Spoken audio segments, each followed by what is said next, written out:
Dr. Jun Park rubbed his tired eyes and checked the time. 3:47 a.m. The observatory was silent except for the soft hum of computers. Everyone else had gone home hours ago, but Jun stayed. He always stayed late. Tonight was different, though. Tonight he was running his own program on Korea's Deep Space Detection Array, a scan pattern the research director had rejected twice as a waste of resources. Too much empty space out there, Director Kang had said. Focus on known star systems. But Jun couldn't let it go. He had a feeling about this empty patch of sky that nobody cared about. His scan was almost done when his computer beeped. Jun sat up straight. A pattern appeared on his screen, a series of pulses from deep space. Probably just another pulsar, he muttered to himself, but his heart beat faster. He ran the first analysis. The pulses came at perfectly even intervals, too perfect for a natural source, and they contained a mathematical sequence, prime numbers, one after another. Jun's hands shook as he saved the data. This wasn't random noise. This wasn't a pulsar or a quasar or anything natural. This was a message. He almost called Director Kang right then but stopped himself. He needed to be sure. He needed more data before anyone would believe him. For the next week, Jun barely slept. He came to work early and left late. He pointed the array at the same patch of sky whenever he could, gathering more data. The signal repeated exactly the same way each time. "You look terrible," Dr. Hannah Kim said one morning, placing a coffee on his desk. "Are you sick?" Jun liked Hannah. She was smart and didn't play politics like the others. If anyone would listen without laughing, it would be her. "I need to show you something," he said quietly. "But not here." Later, in an empty conference room, Jun showed Hannah his data. He explained what he'd found and how he'd found it. "This can't be natural," he concluded. "It's too precise, too regular. Someone sent this." Hannah studied the graphs and numbers for a long time. "If you're right, this changes everything," she finally said. "That's why I haven't told anyone else," Jun explained. "If I'm wrong, my career is over." "Let's double-check everything," Hannah said. "Run every test we can think of. If this really is what you think it is." She didn't finish her sentence. She didn't need to. For 2 more weeks, they worked together in secret. They checked for equipment errors, Earth-based interference, and known cosmic phenomena. They ran the data through every analysis they could think of. The signal remained. It was real. "We need to tell the director now," Hannah said one night. Jun nodded. "Tomorrow morning." Director Kang wasn't happy about being asked to come in early. His face showed annoyance as Jun and Hannah presented their findings. But as they explained what they'd found, his expression changed from irritation to disbelief to wonder. "You're certain?" he asked when they finished. "As certain as we can be," Jun answered. "It's not from Earth. It's not natural. It's a message." The director was silent for a long moment. "Do you understand what this means?" he finally asked. "It means we're not alone," Hannah said simply. "It means everything changes," the director replied. He picked up his phone. "I need to call the science minister, then the president." He looked at Jun and Hannah. "Don't tell anyone else yet. Not until we decide how to announce this." As they left the director's office, Jun felt strangely calm. In a few hours, the world would know. Humanity had received its first message from the stars, and nothing would ever be the same again. 3 days after Jun and Hannah's discovery, the news broke worldwide. "Alien signal confirmed MED" read headlines across the globe. People reacted with wonder, fear, excitement, and doubt. Da-Ho Lee watched it all unfold from his small office at the Foreign Ministry. As a mid-level diplomat specializing in science cooperation, he never expected to be involved in something this big. Then his phone rang. "Mr. Lee," said the voice of the foreign minister himself, "I need you at the presidential office now." 2 hours later, Da-Ho sat in a room with the president of South Korea. 3 ministers, and military leaders. They were discussing how to respond to the signal. The Americans want to control everything, the defense minister argued. China says they should lead because they have the largest radio telescope. Russia claims they have the best code breakers. The president turned to Dao. You've worked with all these countries on science projects. What do you think? Daho's mouth went dry. He hadn't expected to speak. Sir, this is bigger than any one country.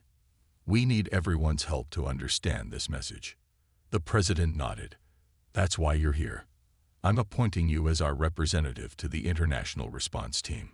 Daho blinked in surprise. Sir, there are more senior diplomats who don't understand the science. The president cut in. We need someone who can talk to both scientists and politicians. Meanwhile, at the National Linguistics Institute, Su Jin-yoon stared at pages of strange patterns. As Korea's top expert in communication systems, she had been given the signal data to analyze. The patterns were unlike anything she had seen before. They weren't random. They had structure, like a language, but followed mathematical rules too. Su Jin's phone buzzed. It was a message from Daho Lee, someone she had never met. It read, Dr. Yoon, I'm coordinating our international response team. Can you join a global video call in 1 hour? The video call connected 27 scientists from 15 countries. Some faces Su Jin recognized from academic conferences. Others were new to her. The signal repeats in cycles, a British scientist explained. But each cycle has small differences, like someone trying different ways to explain the same thing. Su Jin suggested. Exactly, agreed Dr. Jun Park, the astronomer who first found the signal. For hours, they shared ideas. Su Jin noticed something in the data that others had missed. Patterns within patterns. She explained her theory, and several scientists nodded in agreement. A week later, Daho walked into another international meeting. This time, diplomats filled the room, arguing about who should control the response to the aliens. The signal belongs to all humanity. An American diplomat insisted. Then all nations should have equal access to any technology we develop from it. A Chinese representative countered. Daho listened as the arguments grew heated. When his turn came to speak, he stood calmly. While we argue, Dr. Su Jin-yoon and her team have made a breakthrough, he announced. The signal contains instructions, technical blueprints. The room fell silent. Blueprints for what? Someone finally asked. We believe it's a design for a faster-than-light engine, Daho said. The aliens aren't just saying hello. They're showing us how to visit them. Shock filled every face in the room. If we want to build this, Daho continued, we need all countries working together. No one nation has all the resources or knowledge needed. He looked around the room. This isn't just about national interests anymore.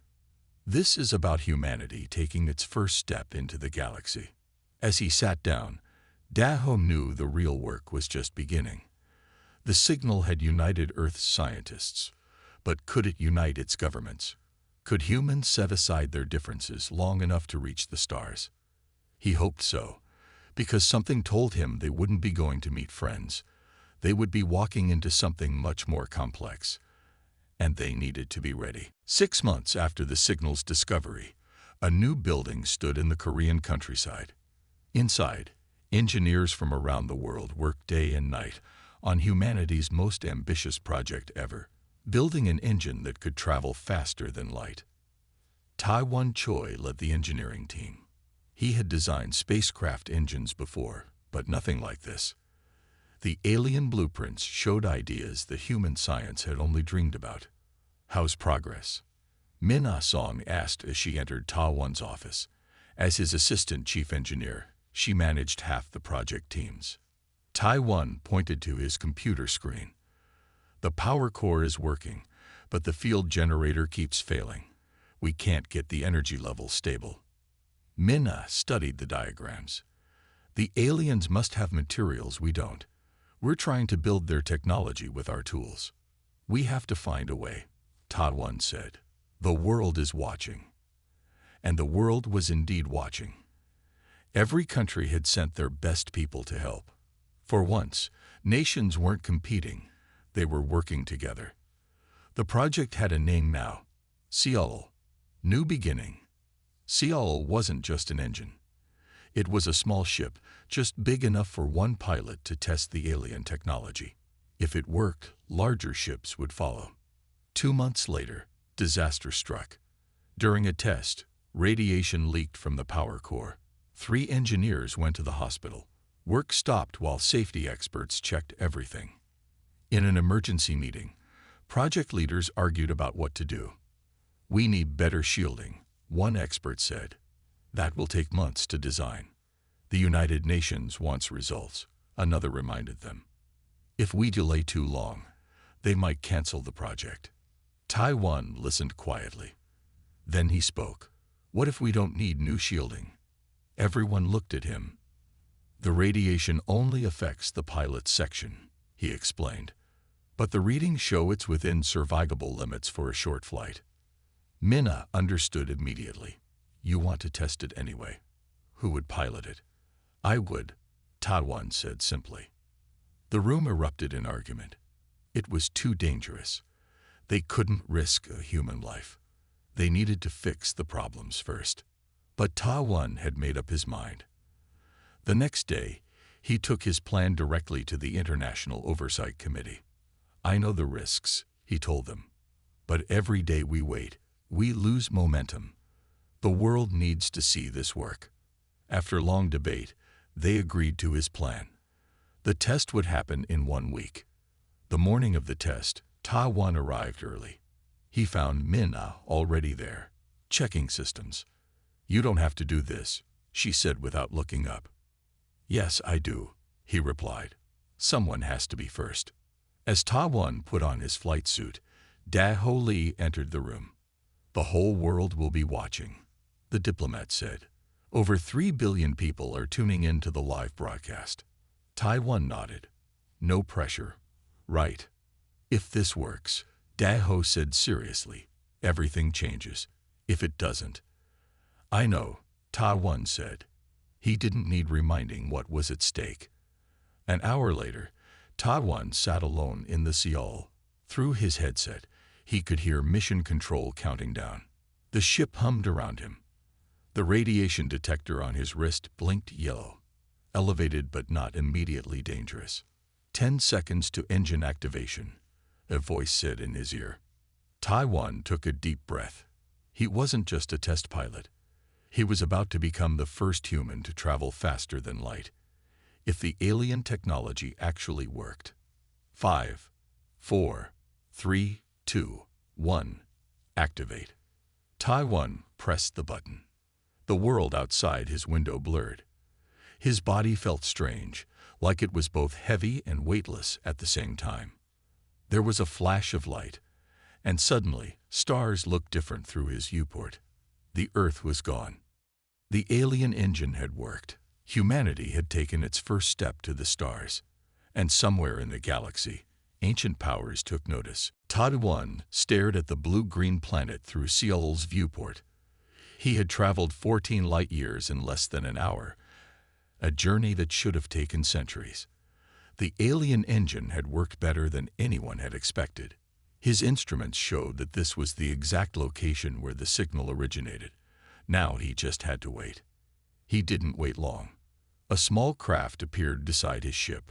It was smooth and teardrop-shaped, glowing with soft blue light. A mechanical voice came through his radio, speaking perfect Korean. Human visitor, welcome. Please follow. Taiwan's hands trembled as he sent back a reply. I am Taiwan Choi from Earth. I come in peace. We know, the voice replied simply. Taiwan followed the alien craft down to the ocean-covered planet. The ship led him to a massive structure rising from the waves. A city built on massive platforms that floated like leaves on the water. When Seoul landed on a circular pad, Taiwan checked his radiation levels. They were high but not immediately dangerous. He had maybe 6 hours before he needed to leave. He put on his spacesuit and stepped out of his ship. 3 creatures waited for him. They stood upright on 2 legs, but had smooth blue-gray skin that glistened with moisture. Their eyes were large and black, and they had no visible nose, just slits where a nose should be. Each had 4 slender arms ending in 6-fingered hands. "I am Kel," said the one in the middle, its mouth moving strangely around the human words. "We are the Arvani. We have waited long for this meeting." Taiwan tried to keep his voice steady. "Did you send the signal?" "The blueprints for our engine." Kel tilted its head. "We sent the message, but the technology is not ours. We are intermediaries." "Intermediaries for whom?" Taiwan asked. "For the Conclave," Kel explained. "The alliance of spacefaring civilizations that govern this region of the galaxy." Taiwan felt dizzy, and not just from the radiation. There are more species, a government of aliens.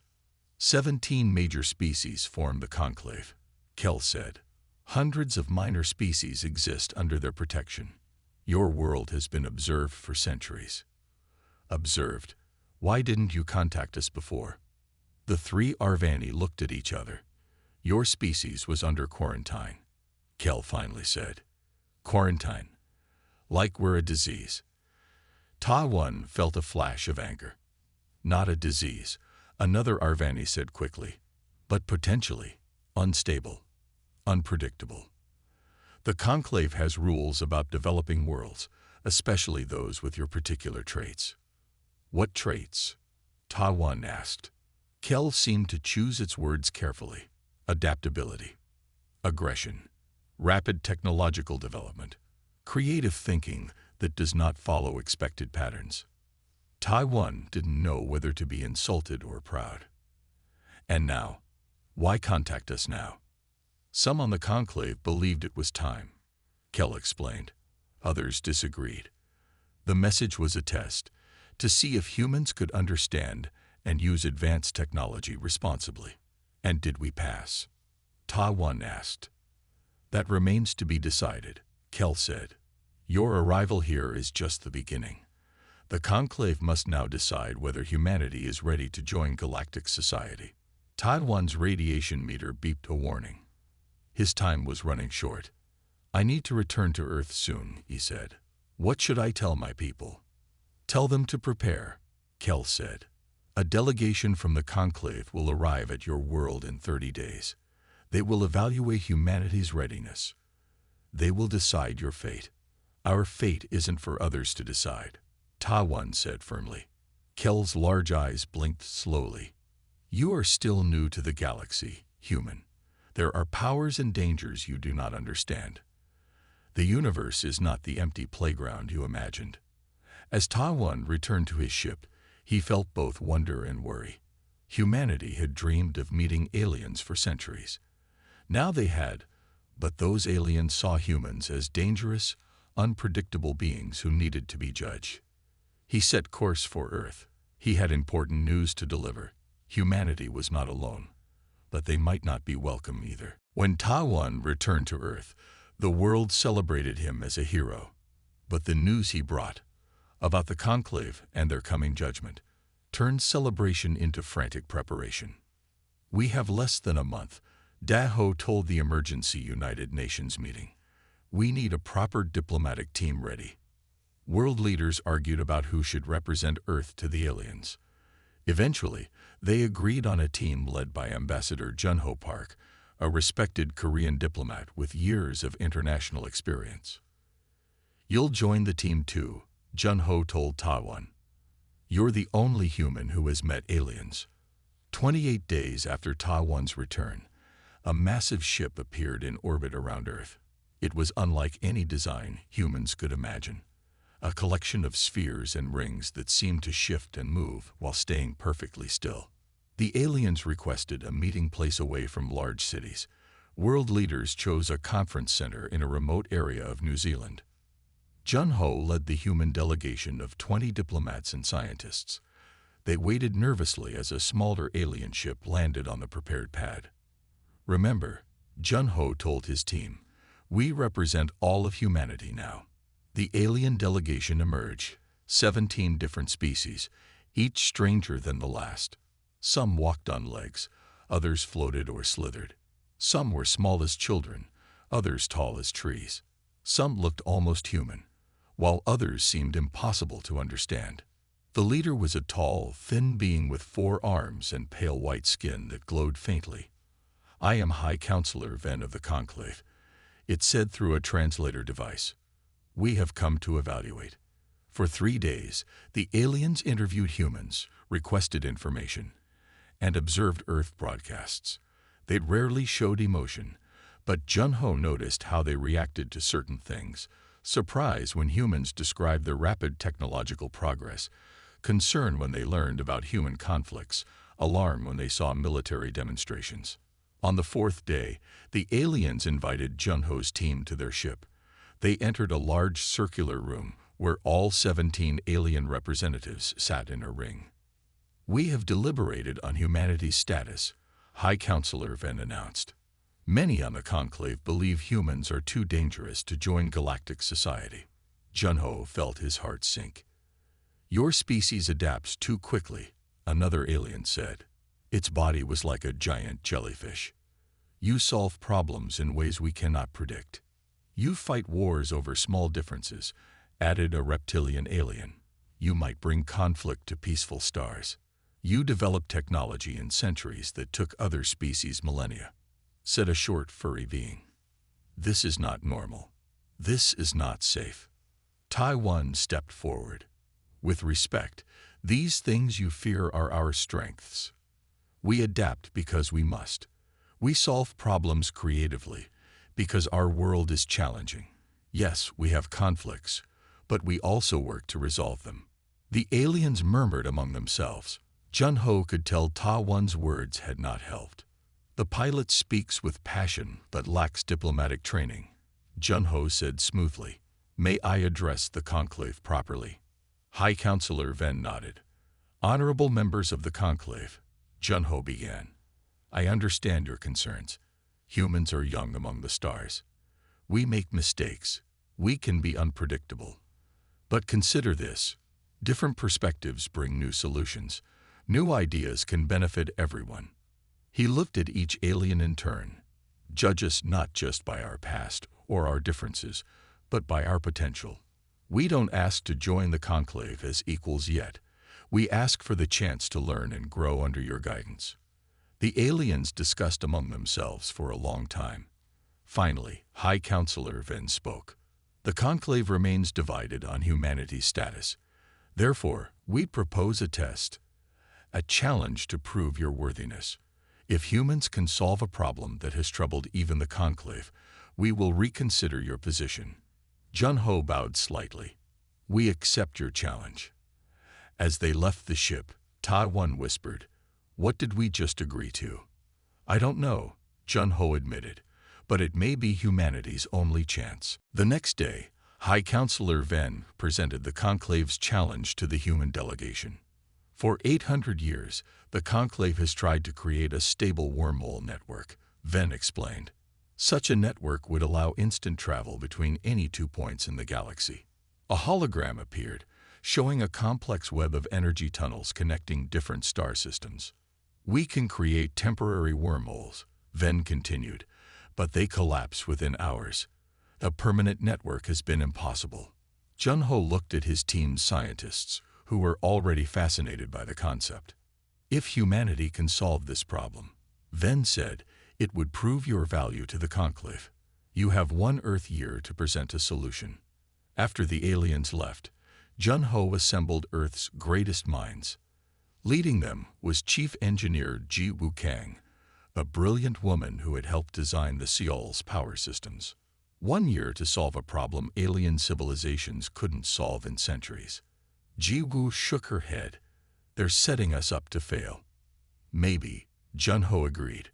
"Or maybe they're testing whether we think differently enough to find a solution they couldn't see."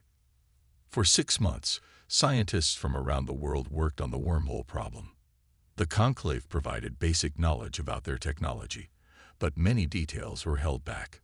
"They don't trust us," Ji Woo told her team after another frustrating meeting with alien scientists. They answer our questions with half-truths. Despite these challenges, the humans made progress. Ji Woo's team approached the problem from angles the aliens had never considered. While the conclave used highly advanced mathematics, humans relied more on practical testing and creative thinking.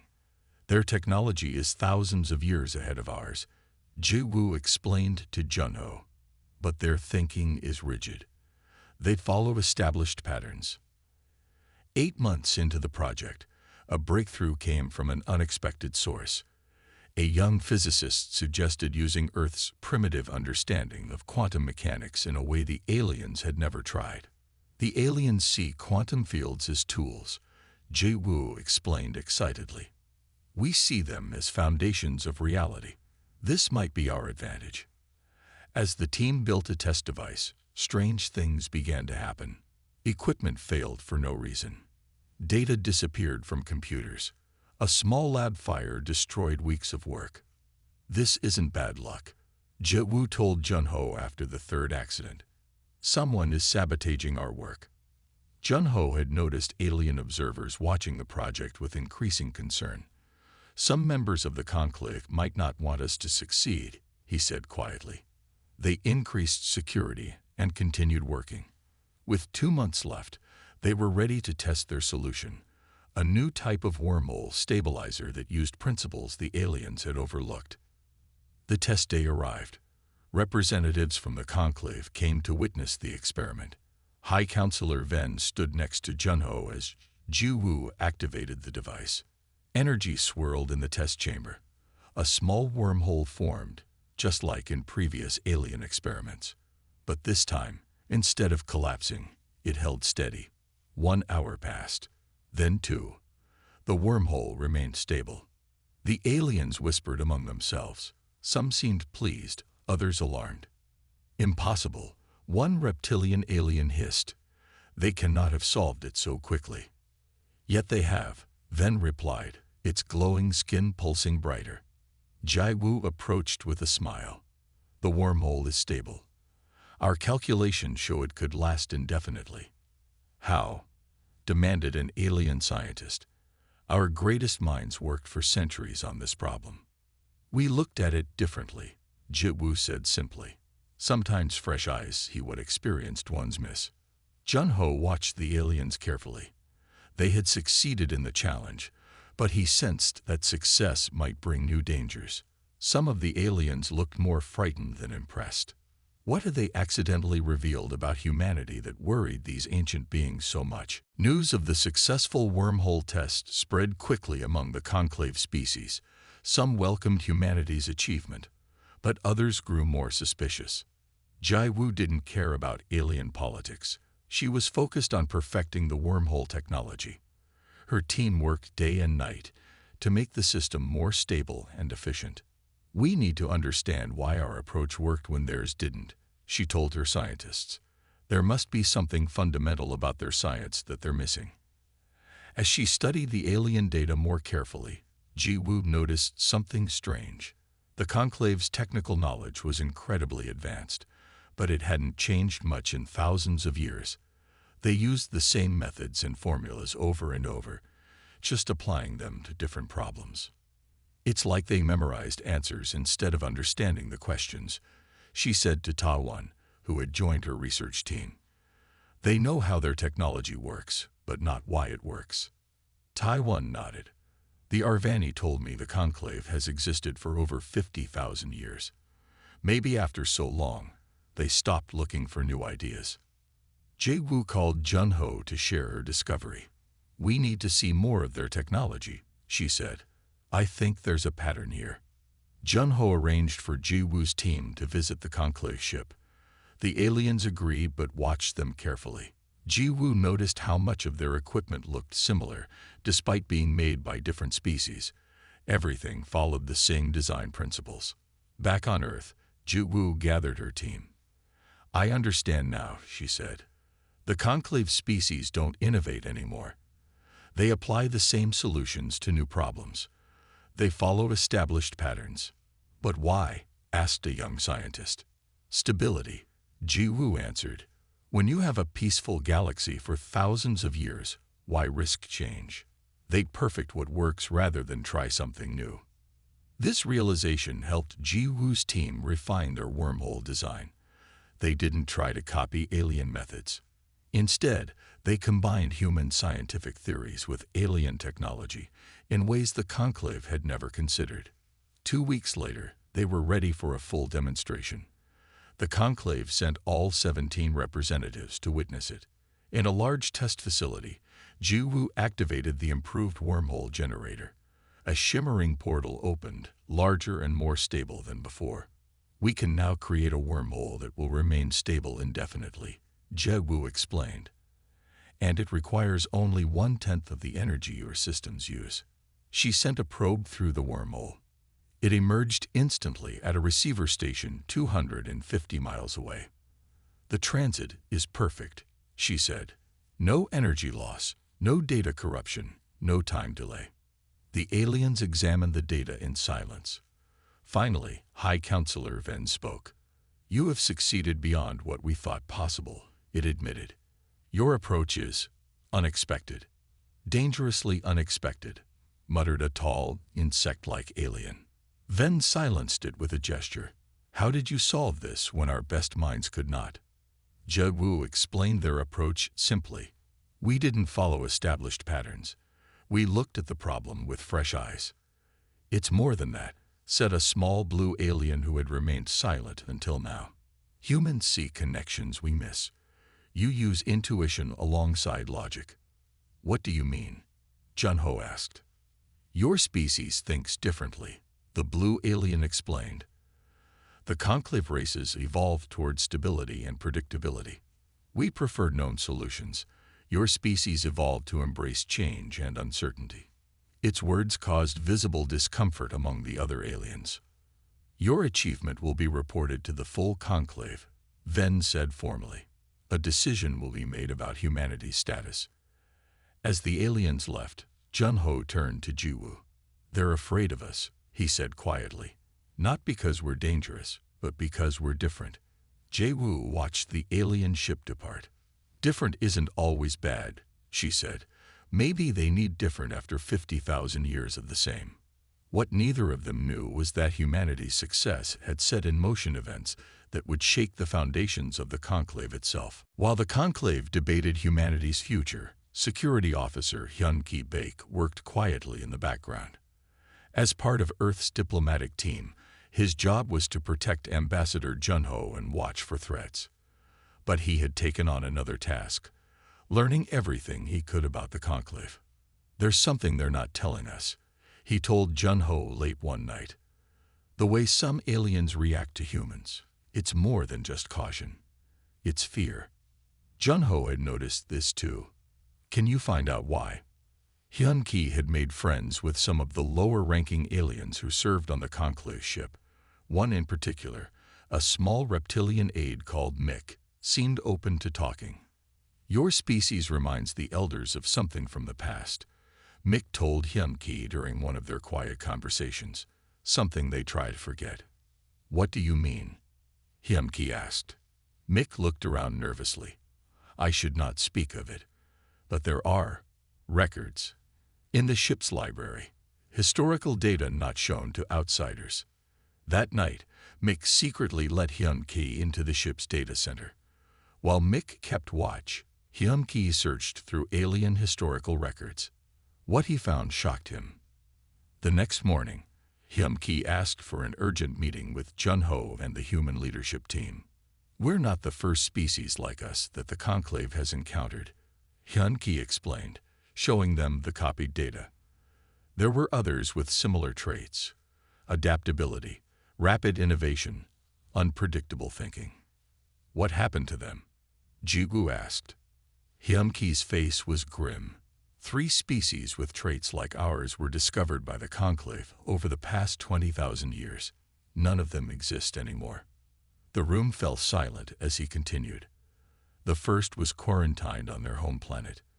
When they developed space travel anyway, their system was blockaded. The second was guided toward technological paths the Conclave could control. And the third? He paused. The third was deemed too dangerous. Their home system was sterilized. You mean they were destroyed? Ta-One asked, his voice barely a whisper. Hyun-Ki nodded. About 3,000 years ago. Jun-Ho studied the data. But why? What makes species like ours so threatening? It's how the conclave evolved, Hyun-Ki explained. Most species in the conclave developed slowly, predictably. They achieved stability before they achieved space travel. But species like ours evolve quickly, adapt to challenges, and think in ways they can't predict. We're the chaos in their order, Ji-Woo said quietly. Exactly, Hyun-Ki agreed. And there's more. The conclave has been technologically stagnant for millennia. They haven't developed truly new technology in over 15,000 years. They just refine what they already have. That's why our wormhole solution surprised them, Ji-Woo realized. We approached it in a way they never considered. And that's what scares them, Hyun-Ki concluded. What else might humans think of that the conclave never imagined? What might we become if left unchecked? Jun-Ho stood and walked to the window, looking at the alien ship hovering above Earth. So we face three possible futures: containment, control, or destruction. There might be another option, Ta-One suggested. We showed them something they couldn't achieve themselves. Maybe we can offer more. Offer what? Jun-Ho asked. A partnership, Ta-One said. New ideas, innovation, change. After 50,000 years of stability, would they even want change?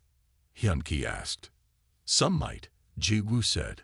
The blue alien who spoke during our demonstration seemed interested in our approach, not afraid of it. Jun-Ho nodded slowly.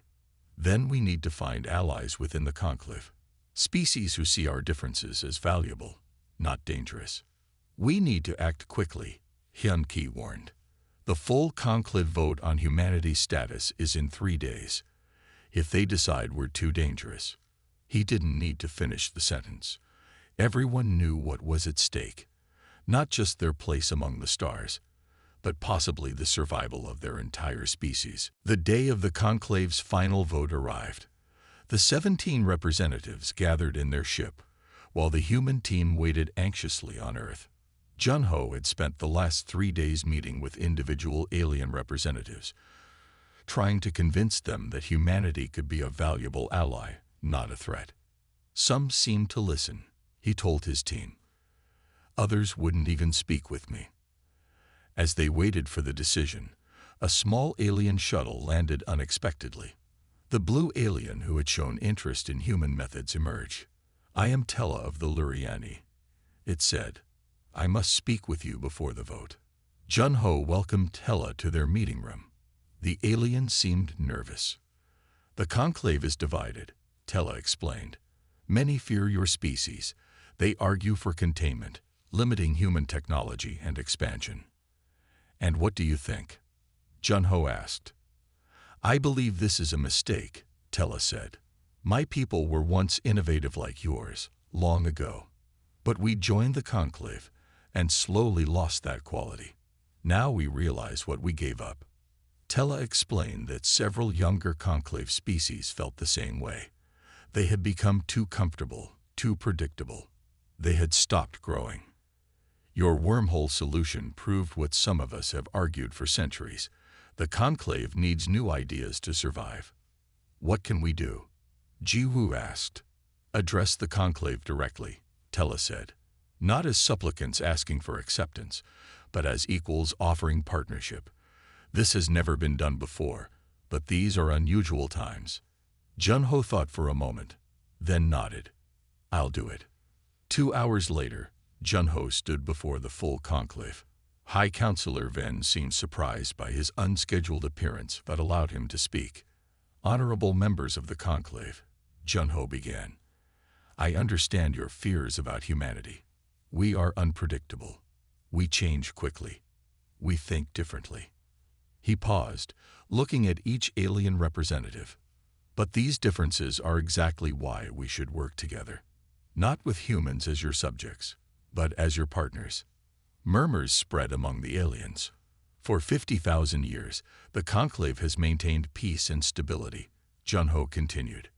This is a great achievement, but stability without growth leads to stagnation. He gestured toward the window, where Earth was visible in the distance. Humanity offers what you have lost: adaptation, innovation, new perspectives. And you offer what we need: wisdom, experience, and knowledge of the galaxy. High Counselor Ven's glowing skin pulsed. You propose an alliance of equals. This is unprecedented. So is the situation, Jun-Ho replied. The previous species like us were seen only as threats. But what if we are not a danger to be contained, but an opportunity to be embraced? The Conclave debated for hours. Finally, Ven announced their decision. The Conclave will not vote on humanity's status today, Ven said. Instead, we propose a new path, a trial period of cooperation. Humans will share their innovative approaches, while the Conclave will share knowledge and technology. Jun-Ho could hardly believe what he was hearing. It wasn't full acceptance, but it was far better than containment or destruction. For this cooperation to succeed, Ven continued, we will create a new galactic charter, one that values both stability and innovation, both tradition and progress. In the months that followed, human scientists and engineers worked alongside alien experts. The wormhole network became a joint project, with human creativity complementing alien experience. Other species in the galaxy watched in amazement as the ancient conclave began to change. Some members resisted, clinging to old ways, but others embraced the new partnership, finding renewal in human ideas. 1 year after Ta-1's first flight to the stars, a new fleet of ships prepared to leave Earth. They carried explorers, scientists, and diplomats ready to take humanity's place in the galaxy. As Jun-Ho watched the ships depart, Ji-Woo stood beside him. Do you think it will work? She asked. This new alliance. Jun-Ho smiled. It won't be easy, but for the first time in thousands of years, the galaxy is changing. And change, as we know, is what humans do best. The ancient powers of the galaxy indeed trembled, not in fear, but in the first stirrings of a new era that began when humanity took its first step to the stars.